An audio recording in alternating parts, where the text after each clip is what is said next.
The packed press room at Trump Tower fell silent as the former and now current president approached the podium, his signature, confident stride drawing all eyes in the room. Camera flashes erupted like lightning, capturing every movement as Donald Trump adjusted the microphone, his expression characteristically stern yet composed. This was his first major press conference since his recent electoral victory, and the tension in the air was palpable. "Before we begin," Trump announced, his voice commanding immediate attention, "I want to thank everyone for coming today. We have big plans, tremendous plans for this country, the biggest and best plans you've ever seen." The sea of journalists shifted eagerly, hands shooting up before he'd even finished his opening statement. Trump's eyes scanned the crowd, deliberately passing over the familiar faces from networks he considered hostile. "You there, in the back," Trump pointed to a young man partially obscured by the crowd, the gentleman from the Daily Chronicle.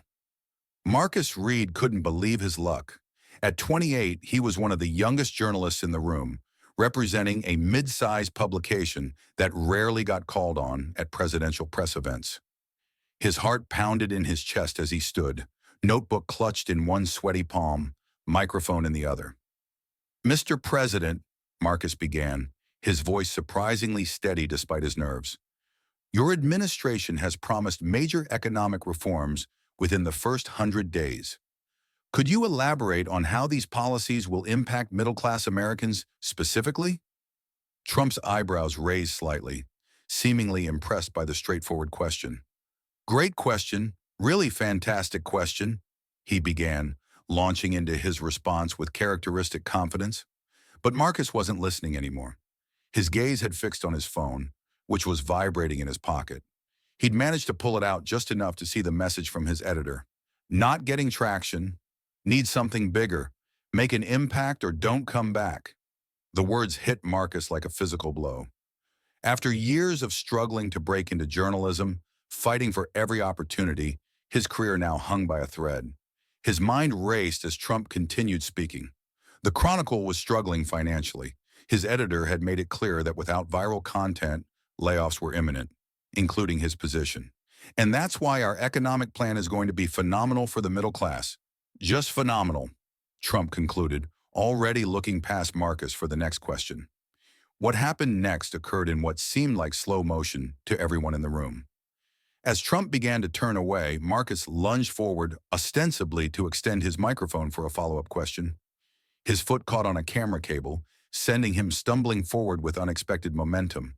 The heavy metal microphone in his outstretched hand made direct contact with the side of Trump's face with an audible thwack that echoed through the suddenly silent room. Gasps erupted from the crowd. Secret Service agents immediately tensed, hands moving to their weapons. Trump staggered back slightly, his hand rising to his reddening cheek, eyes widening in shock and then narrowing in recognition of what had just occurred. I'm so sorry, Mr. President," Marcus stammered, horror washing over him as he realized what had happened. "It was an accident, I swear." The room erupted in chaos. Cameras clicked frantically, capturing every second of the unfolding drama.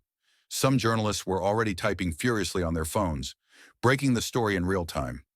Secret Service personnel moved with practiced precision, surrounding the president while others converged on Marcus. But then something unexpected happened. Trump raised his hand, stopping his security detail with a simple gesture. The room fell silent again, all eyes on the president's reddening face. "It's all right," Trump said, his voice controlled despite the visible mark forming on his cheek. "These things happen. Let's all calm down." The young man clearly tripped. Marcus stood frozen, mic still clutched in his trembling hand, unable to believe what he was hearing. The president was defending him? "We'll continue the press conference," Trump stated firmly, straightening his tie. "But maybe," he added with a pointed look at Marcus, "keep your distance, young man." A nervous laugh rippled through the crowd, releasing some of the tension. The press conference resumed, but the incident had already gone viral. Microphone Gate was trending within minutes, with video clips spreading across social media like wildfire. For Marcus, the rest of the press conference passed in a blur. He remained rooted to his spot, unable to ask another question, acutely aware of the occasional glances Trump shot in his direction. Looks that seemed to contain something more complex than anger, As the event concluded, Trump left the podium with his usual assertive stride, showing no signs of being rattled by the incident. Marcus found himself surrounded by fellow journalists, all clamoring for his comment on what had just occurred. "It was an accident," he repeated mechanically, pushing his way through the crowd, desperate to escape. His phone was exploding with notifications, messages from his editor, friends, family, and countless social media alerts. He had become news himself, exactly what journalists were trained to avoid. Outside Trump Tower, Marcus leaned against the coal-stone wall, trying to steady his breathing. His career was over. He'd assaulted a sitting U.S. president on national television. Even if it truly was an accident, and it was, wasn't it? His name would forever be associated with this moment of infamy. His phone rang again, his editor for the 12th time. Finally, he answered. "Reed, what the hell was that?" His editor, Frank Jameson, bellowed, though there was an unmistakable note of excitement in his voice. "You're everywhere, every channel, every site." "Frank, I swear it was an accident," Marcus began, but his editor cut him off. "Accident or not, it's gold. Pure gold. The Chronicle site has crashed twice from traffic. We haven't seen numbers like this in years." Marcus felt a wave of nausea. "So I'm not fired?"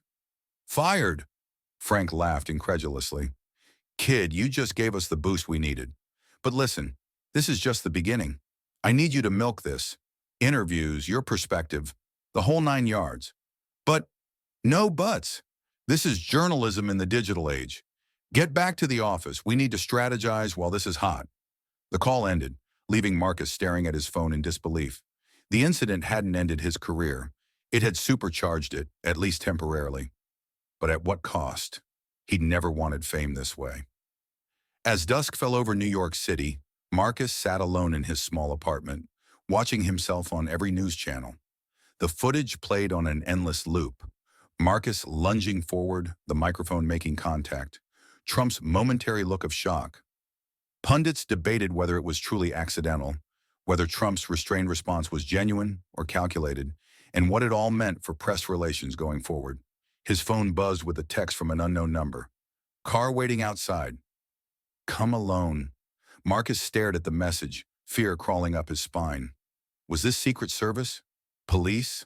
Someone worse? After a moment's hesitation, he peered out his window. A black SUV with tinted windows idled by the curb. Against his better judgment, Marcus went downstairs. A suited man opened the rear door without speaking. Inside sat another man who simply said, "Get in. He wants to see you." The "he" required no clarification. The drive was short but felt eternal. Marcus's mind raced through possibilities, none of them good. The SUV eventually pulled into a private underground garage beneath an unmarked building. He was escorted through a series of security checkpoints, each more stringent than the last, until finally arriving at a well-appointed office where Donald Trump sat behind a massive desk, the bruise on his cheek now covered with makeup but still faintly visible. They were alone. No aides, no Secret Service in the room itself, though Marcus had no doubt they were monitoring everything through hidden means. "Mr. Reed," Trump said, not looking up from the document he was reading. "Sit down." Marcus complied, lowering himself into a leather chair that probably cost more than 3 months of his rent. "Do you know why you're here?" Trump asked, finally raising his eyes to meet Marcus's. "To apologize again, sir?" Marcus offered weakly. "It truly was an accident. I tripped on a cable and—" Trump waved his hand dismissively. "Save it? I've watched the footage from every angle, frame by frame." Marcus fell silent, heart pounding. "You didn't trip," Trump stated flatly.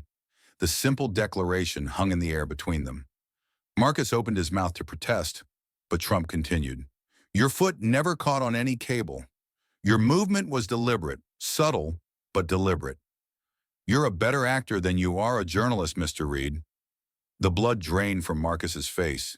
He hadn't tripped. Not really. In that split-second moment of desperation, seeing his career flashing before his eyes, reading his editor's ultimatum, something in him had made a calculated decision. He'd never meant to hurt the president, just to create a moment, a story, something to save his job. "Mr. President, You wanted attention, Trump interrupted, his voice surprisingly calm. You wanted to make headlines, and you succeeded, tremendously. Trump stood, walking to a large window overlooking the nighttime Manhattan skyline. You know, I built my career understanding how media works. Before politics, I was a master at getting attention. Some might say I still am. He turned back to Marcus, his expression unreadable. What you did was reckless, disrespectful, and potentially dangerous. Do you understand that? Marcus nodded, unable to speak. In another time, with another president, you'd be in federal custody right now, facing charges. Your career, your freedom, over. Yes, sir, Marcus managed. Trump returned to his desk, sitting down heavily. But here's what interests me, Mr. Reed. After you, he gestured to his cheek, did this, you looked genuinely horrified. That wasn't an act, was it? No, sir, Marcus whispered. I never meant to actually hit you. I just wanted to create a moment. Something dramatic, but not that. Trump nodded slowly. Desperation makes people do stupid things. Believe me, I know. I've seen it. I felt it. He pulled out a folder and slid it across the desk. Your employment records, student loans, apartment lease, medical bills from when your mother was sick last year. Marcus stared at the folder in shock. How had he obtained all this? You're drowning in debt. The Chronicle pays you barely enough to survive in this city.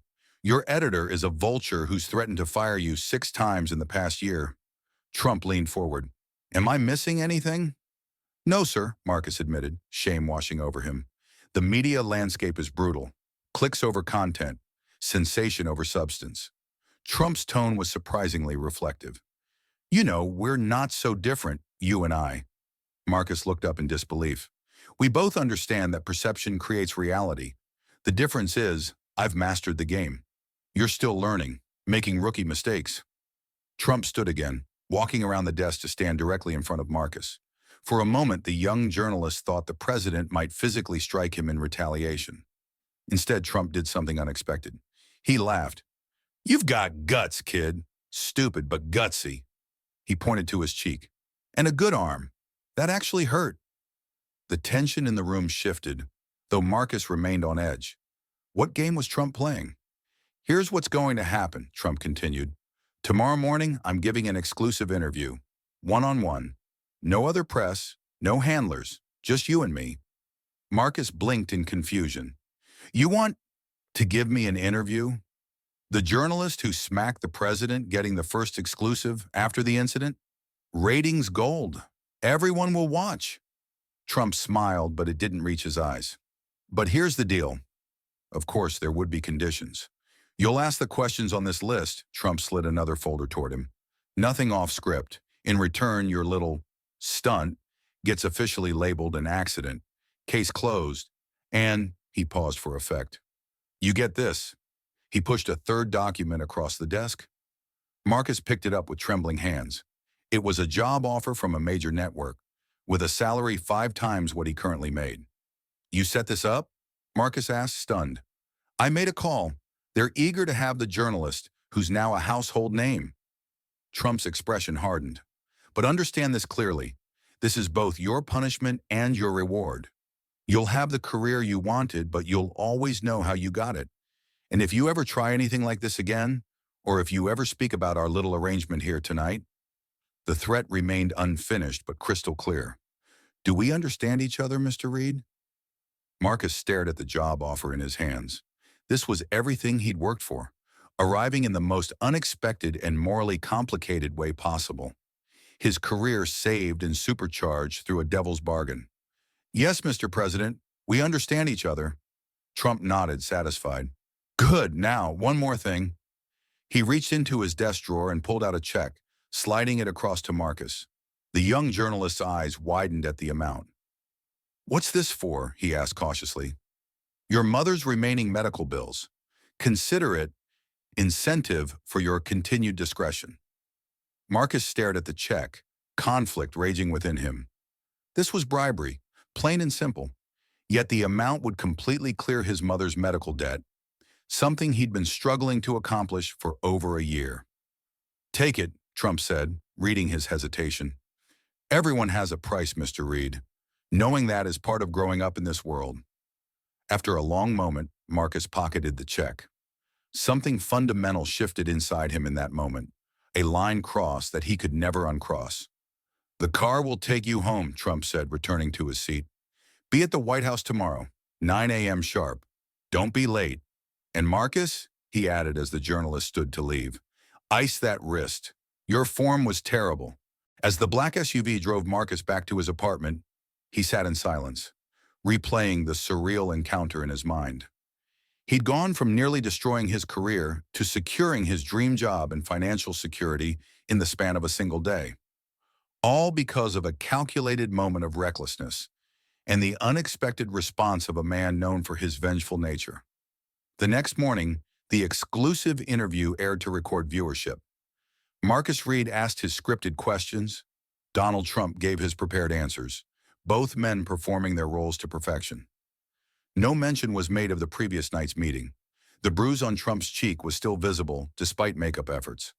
When asked about the incident directly, Trump laughed it off. "These young journalists are eager, maybe a little too eager sometimes, right, Marcus?" Marcus forced a smile, playing his part. "Absolutely, Mr. President. Thank you again for being so understanding about the accident." "Accidents happen," Trump replied, looking directly into the camera. "It's how we respond to them that defines us." The double meaning wasn't lost on Marcus. As the cameras stopped rolling, the two men shook hands for the photographers. Trump leaned in close, whispering so only Marcus could hear. "Welcome to the real world of media, kid. You're playing in the big leagues now." In the weeks that followed, Marcus's career flourished. His new position came with prestige, influence, and financial security he'd only dreamed of before. His mother's medical bills were paid in full. His exclusive interview with Trump had broken viewership records. Yet at night, alone in his new, much larger apartment, Marcus often found himself replaying that moment in the press room. Had he really tripped accidentally, or had something in him made a calculated decision in that split second? And what did it say about him that he'd accepted Trump's devil's bargain so readily? The answer, he knew, was complicated, just like the man who had both punished and rewarded him.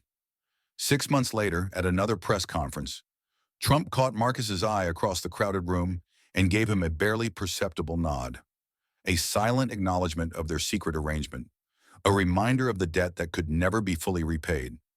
Marcus nodded back, understanding the unspoken message. In the world of power and media, everything was transactional. Trump had taught him that lesson more effectively than any journalism school ever could. As he wrote in his private journal that night, "Today I realized that the microphone incident wasn't just the day I hit the president. It was the day I truly understood how the game is played. Trump didn't destroy me as everyone expected. Instead, he did something far more profound. He transformed me into a version of himself." The irony wasn't lost on him that the very moment that should have ended his career had instead launched it to heights he'd never imagined possible. But at a price he was still calculating, and would perhaps be paying for the rest of his professional life. The microphone had left a mark on Trump's face that faded within weeks. But the mark Trump had left on Marcus's soul? That, he suspected, was permanent. If you believe in the power of second chances and unexpected lessons, make sure to like this video and subscribe for more incredible true stories of redemption and shocking twists. Tell us in the comments, what would you have done in Marcus's situation? God bless you all for watching.